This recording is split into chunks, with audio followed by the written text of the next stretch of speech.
Hi everyone, welcome back to the Hacks and Wins podcast where we talk everything about international students' life in Canada.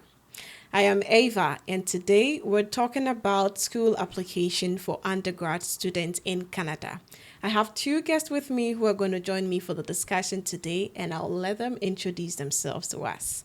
So Obie, please give us a brief intro about yourself. Well, I'm a second year computer science at the U of R and minors in economics. Still pushing, I guess. Right. With your name, what do you think your full name? Obie Dabeluchi, but like I kind of don't tell people Dabeluchi because it's not like I'm not proud of my name. It's just people tend to just destroy it. So I prefer just telling Yeah, my I surname. remember the first time I met you, you pronounced it and I couldn't. I was like, okay, can I get a short version? And you were like, okay, you prefer the Obie. Obie is better. It's my surname, but it's easier. Yeah, right, cool. And Okay, this is Anmol. I already graduated and it was this winter. I did a diploma in computer science and I enjoyed it as well as I cried on every assignment. So that's it. True. right, thank you very much. So, Anmo, can you tell us what inspired you to apply to study in Canada? Like, was there any inspiration behind it? Yep, there was an inspiration behind it. I was in ninth standard. I was still figuring out what I'm going to do after my high school or after my senior secondary. So then I realized that what opportunities I'm going to get in my country or what opportunities I'm going to get if I go for higher studies to someplace else. Okay. Right. So I did some competitive exams in my hometown too. And I was not offered what I wanted to have. Like the major in computer science, I was not offered that. I was like told that you're eligible for like aeronautical engineering. I was like, I'm more into the computer science stuff. So Yeah. that led me to U of R and that's why we are here. Oh, nice. That's a very big. good one. Wait, so they didn't let you into computer science, but they let you do aeronautical engineering. The thing is that I got an 83 percentile in that competitive exam. Oh, wow. And Oh, so okay. that 83 percentile is a cut for some of the institutes, not like for all. They need at least Okay. like 95 or 96 to have your say in it. Okay, Yeah, that's no. pretty competitive. I very, see. very competitive. Right. Obie, how about you? Mine is not as enticing as what she just said. 'Cause I mean, No. we all have different stories. right. A few months before I graduated high school, my mom went to Germany. So I was supposed to join her in Germany, right? Just take the flight. But Germany has this whole 2 year, you have to learn German for like 2 years. Yeah. So that would just push me back by 2 years. I was like, okay. And she was like, yeah, I want you to go to Canada. I was like, okay, wherever you point it. I applied to Wilfrid Laurier University in Toronto, and I got admission. That was the first one I applied to, and I got admission. Oh, Yeah, wow. I just went there. That's how. And then after like a semester there, and I transferred to U of R. Oh, so then your story is different. Yeah, I know. So you started in what school again? Wilfrid Laurier University. Okay. Yeah, that's where I got admission.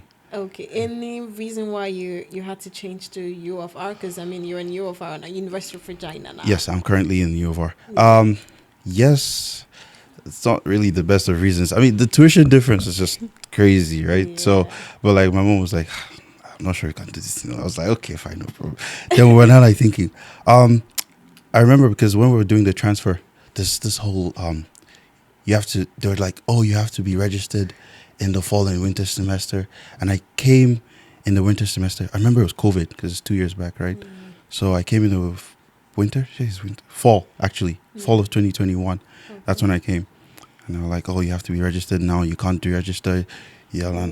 So I was like, okay, but we need to transfer after this fall. And they're like, okay, yeah, you can transfer. So you did a year there, I did a semester there. just a semester. Just one semester. And then I transferred to Right. U of R. How easy would you say the transfer was? Honestly, it's really easy. Actually, it wasn't that whole process. Nah. But the part that, that whole tense, like, oh, I'm transferred to a different university. I had to apply first, right? I applied to like 7 or 8 universities. Okay, before that, Yeah. I know. I mean, maybe we're gonna come back to that. So, you came, the motivation was because you couldn't get what you wanted to do back in your home country. Yeah. Yeah, and your story is you, because mommy was leaving, so you had to also carry your luggage and just follow mommy. True, I yeah. mean, that's fine, sure. So let me ask you, when you were applying to University of Regina, no, let me rephrase my statement. Were you looking at any particular schools when you were wanting to pursue your education in Canada? Yep. So in senior secondary, we had a group of girls. So we were like inseparable. Everyone was going to the Surrey side or the Toronto side. So I was like, okay, I need to go there too. But sometimes some things don't just work out the same for you as well, right? So when I researched, my studies were my priority. I mean, Exactly. friends are important too, but like when it comes to your future, that is what you give priority to, right? So that led me to UFR, University of Regina. Why? Because this university offers some programs and I can just continue my studies even after a 2-year gap, and they will issue my credits back to me. If I would have like gone to Surrey or Toronto, I'm not saying that their universities are bad. I'm not comparing the universities, but compared to this admission and readmission process, theirs is much tougher. Why? Because they'll be like, we can only offer you credits for this or that. In UFR, it's under one roof and you can get it all. You can get So it. that's what led me to Me too. UFR. Right. So you were looking at you having your diploma and being able to further it when you're done, how Yep. easy it was going to be, and Yep. UFR was the best option for you. Yes. I just want to be a computer engineer, and that's why I was like, I need the readmission and I need to go back and do bachelor's and master's in computer science. So UFR would be the best That would option. be the best option. Oh, Right, that's- sure. that's How it. about you? Did you look at any particular thing before applying to University of Regina? Like what were you looking at before you applied to your school? My major determining factor was just the initial tuition, I guess. Oh, okay. Right. So I got admission to U of M. I can't start remembering all of them, but it's a lot. Yeah. I got So it means you applied a lot to schools. You applied to a lot of schools. yeah, probably like 9, I think. Oh, wow. And then I got like out of 9, it was like 8 because Prince Edward Island just the only one that didn't give me admission. I don't know why. And so, but U of R has this like you just pay $500, I guess, tuition deposit, and that's it. U of M is probably like you have to pay the first academic semester's deposit before you can even You get can the. even get in. So U of R was just like the most seamless. It was very easy to Easy just to transition get to U of R. in. I was like, okay, yeah, just take U of R. Oh, that's cool. Yeah. So then you were also looking at, the money bit. Yes, money is my own. I like money, I guess. Right. And so let me ask you, when you were applying, did you look at schools that required IELTS? I'll start on that one. Yeah, Yeah. yeah, you go ahead. I already knew that even if I'm choosing any school, I need to go through the IELTS exam anyways. Right.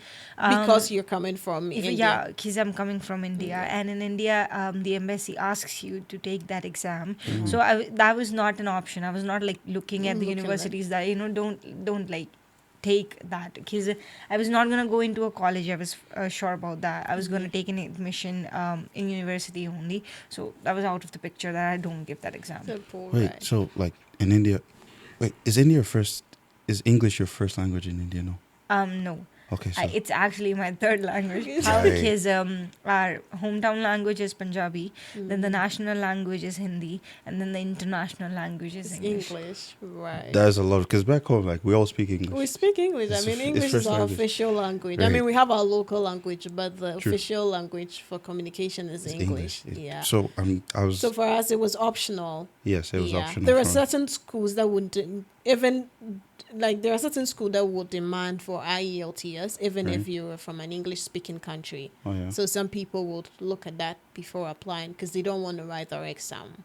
Yeah. But I mean, for her, in her situation, she had no option but to write it. You had to Yeah. write it. My school Did had you write it? No. my school had the SAT program, right? Oh, okay. So they were doing this SAT. They would train you, and then like even SAT, ACT. There were many abbreviations like SAT, ACT, more of something. And I never did any of that. I just did my final exams, the WIAC and Okay.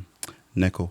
It was West African Examination Council. I don't even know the other one, but like that's the only thing I used the result to Okay. get to U of R. And And that's that what I was it. needed. Okay, all right. And just, I mean, okay, so mention the name of the thing. NACO, what did you say? NECO, NECO, as a National Examination Council of. Don't put me. That's It's just fine. and why. Yeah, that I don't remember the abbreviations. It's fine, right. I forgot. Yeah. Right. So, Anmol, can you walk us briefly through the document you uploaded for your school application? Yep. So there was an agent to help me through all of this. Okay. So I was not that stressed about it because they have this thing with the universities and they handle it and they find out what semesters would be the best for you and stuff like that and what will work out for you or not. But the documents that I had to collect from my side and I had to make sure that I have good grades and stuff were my high school's documents. The transcripts from my high school, the transcripts from my senior secondary, and the TRF from the IELTS exam, and then just bunch of stuff like passport and then all of that. Right. What's a TRF?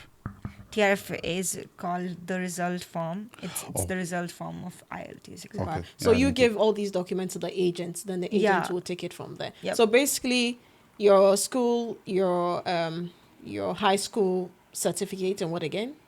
The senior secondary. That means my 12th. Okay. 12th exam. Okay. So basically, you uploaded you submitted 3 items you submitted 3 documents to the agents. Yep, there were 3 transcripts. As I said, the 10th to 12th and the IELTS. Okay. All right. Sure. And was it difficult getting all these documents or no? No, it was not difficult because where I studied, the school keeps them in check, and we actually get our documents once we pass the specific grade. They just hand us over the documents, and it's our duty to keep them in check. I still have my second grade documents with me. Very nice. Sure. Then it was seamless for you. Yeah. Yeah. Obie, how about you? Your document you uploaded for your school application. Right. I guess I didn't take the IELTS, right? So, but I had the transcript, which was just like my 9th.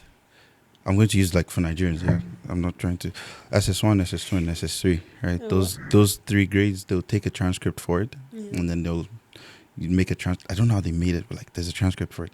Then there's the WIAC, the final exams we wrote for WIAC and NECO. I had those ones, and then I think I had a testimonial from my principal, right? So he had to like write something out saying that I was a good guy, which I was, but like I was a good guy in high school and everything, and then like they should let me come in and stuff like that. Yeah. So like those ones, yes, I remember. Because I did some of the applications. I to some schools, right? I had to apply to like 3 schools myself. Yeah. So I remember creating those accounts, getting the password. What else did I do? I got like this. I had to upload the documents, talk to the international staff. Don't you know the board, the admission office kind of thing? I had to like email them like, oh, I'm applying for the fall semester. Can I get? And then I had to get my passport. Yeah, just basically those ones. Just basically. Okay, so I read a lot of books, right? And in those, when someone applies for their higher studies, they always write the essay kind of thing, the testimony kind of thing that he said. And I was like, I never had to do that. Oh, The thing I won't be good enough to bring in a testimony. So yeah, that was something that was pretty different from the English-speaking countries because it's not our first language. It's not your first language. Right. Okay. and more so like some of those, these aren't really like documents you need, but like in the application process, you might have to like say things that like extracurricular activities that you did. Bro, man, I told him I know how to swim, I know how to play table tennis, I can drive, like I don't know. You can actually do all these things, right? Yes. Yeah. So that half-hearted yes should tell you how far you have to go to. Don't like go. I'm not advising anyone to go lie, but like if you really need to like be unique, I guess just you might even write an essay. Because I remember having to write an essay right for my application. I had to write this whole essay about like why I want to be in U of R particularly. I know I wrote it for U of R. They're like, so tell us why you liked it. I was like, okay. It's no big deal. I wrote one essay, 2 pages. Yeah. I wrote like the whole, from my life, from when I was born down to right when I was writing that paper, and I submitted it. I think those things help. Was it only you of R that asked you for that, or you Laurie did for the other ones as well? Laurie did ask for it, So I kind of had the one for Laurier because I already had Laurier admission first. So I had that for Laurier. You ever also requested for something similar like that, I think? Then I just also gave them same thing. Yeah, I think that document is called SAP or something, Yeah. Yeah. and they do ask Statement of for it. purpose. Yeah, and they're like, okay, explain why are you coming here. Yeah. So mine was pretty simple. It was not some essay or something. I just had to explain that I'm merely there for just studies, like for higher studies. That was it. That was it. Oh, Yeah. cool. Maybe because you're from India, it wasn't too tough on you on the statement of purpose. But I think he being from Yeah. an English speaking country, it was like you need to. Yeah, So Yeah. statement because of purpose. our statement was like pretty simple. It's Simple. like, okay, I'm just coming there for study. Studies. Right. Sure. Thank you. So I want to ask you, after you finish, after you submitted it to the agent, what happens next? So is it the agent who will be in touch with you as to whether the school has admitted you, or you have access to the portal to the school? Okay, so there are two types of agents. An agent who gives you all the online access and you just have to do it yourself and they'll just guide you through it. They'll just say, do this, you know. And then there comes the agents where I went. They're like applying themselves for everything, but there is consultation. They'll sit you in front of them and they'll be like, okay, let me explain this real quick. This university asked for this university asked for this. Would you like to apply for this one? If not, you know, it would defer your semester a semester ahead. And I was like, no, I don't want to waste that much time. Because already because of COVID, I was late, you know. Otherwise, I would have been like here pretty early and I would have done that Right. like more soon. But the agent took our documents, they submitted it to the university, and they asked for a reply. They, you know, emailed the UFR and they asked when can we hear back. So it is $100 fees for an offer letter. So we applied for that offer letter from University of Regina, and it was from some other university as well. I think Cambridge University. I'm not sure. It was Cambridge as well, but. And then I decided to come to University of Regina because of all the benefits and that I already explained that how, you know, under one roof you can get a lot of degrees and stuff, and they won't be charging you extra for another course you do in the same field, you know. Because being an international student, money actually comes in the picture a lot. It is 'cause, expensive. one disadvantage being an international student is just the money, because they charge you like three times True. three times True. the PR students. So, Yeah, I mean, yeah. we pay extra. Like, our school fees is higher than the domestic students. Right. So, Yep. yeah. Oh yeah. Just to add on to what you said, we're both COVID admit. How do you say it? The people that COVID got admission. students. Yeah, we've got admission through COVID, and like that whole. I remember like my arrival time got delayed, right? So I was supposed to come in at like October, but at the new variant came out, right? Yeah. And then like they put a ban on some countries. Some countries couldn't come to Canada, and then it had to wait till like December or something. Oh yeah, that actually happened with me too. I was supposed to come here the summer semester of 2021, but I came here in the fall semester. The agent asked me that if he wants me to defer my semester, but I was like, no. No. I am not wasting my golden years on this. Wow, that's And I did my first semester in India. I woke up at night and I was like, okay, yeah. I'm That just gonna take the classes. anyone here don't do that thing because back I remember because I started online classes because it was COVID, right? So it was all online classes. But once you're in Nigeria, you realize like there's a time difference. I was The missing time classes, difference is a big thing. and then like the network too. Like probably sometimes you want to take classes and it's like MTN will not allow you to have classes. Yeah, so some things like that will just push you out, and then assignments and It's deadlines. difficult. Yeah, you can't juggle. It's actually You can't juggle difficult it. with the time difference. It's very difficult. Yeah. So, Anmol, how was the feeling like when you finally got that? Oh, I have admission from University of Regina. At first, the the offer letter came from the other university. I was Okay. not disappointed, but I was hoping that, before I start my application, the visa application that is, that I received the offer letter from University of Regina as well. We mailed them twice, and the reply I got was, yes, you are eligible for it, but the offer letter might take some time because we are taking in the January semester first. Like, we are sending the offer letters to the January semesters first, because it was already December, right? So they were like, don't worry about it, because you're applying for the spring semester and you're not coming in January. That's why you'll get it a little late, but you are eligible for that. That was a great feeling, because they already, see the potential in you, and being that kind of person whose potential is being seen, it feels great. It feels Oh, good. yeah, for Yeah, sure. I mean, yeah, it Yeah. feels good when you finally know that, okay, there's a light at the end of the tunnel. Like, it's positive. Yeah, it's possible. Like, you're not just roaming around in some maze or something. You're not just going around in the same circle. Yeah. All right. For Obie, how me- about you? For me, You got a letter that you got the email that Mm-hmm. you have been given admission. my You've been first offered. Yeah, my first initial reaction was like abroad boy kind of vibes. I was like, hey, I'm going to Canada. But it also dawned on me like, okay, so how am I going to do this, like getting there and stuff? But like that first initial just happiness. Because remember, I got admission to Laurier University, right? So when they offered me, they even gave me a scholarship too. Oh, And this Laurie is- gave you a scholarship. Yes, they did. They did. And this is something I think it's just worth mentioning is the tuition ratio to the scholarship was just anyway, it wasn't it, but it was helpful, right? So I was like, wow, I'm going to not only did I not stress about this, but I got a scholarship. I was like, okay, yeah, this is actually good. Right? Yeah, I actually got a You got a scholarship scholarship as well. I got it from UFR. It was 3,000 Canadian dollars. Wow. Either the 3,000 Canadian dollars off from my fees, or I was offered like 8 months of accommodation free of cost. Oh, wow. But Wow. I was like, the 3,000 from my fees is pretty good, because I already had a place to stay. I had Stay. already contacted someone.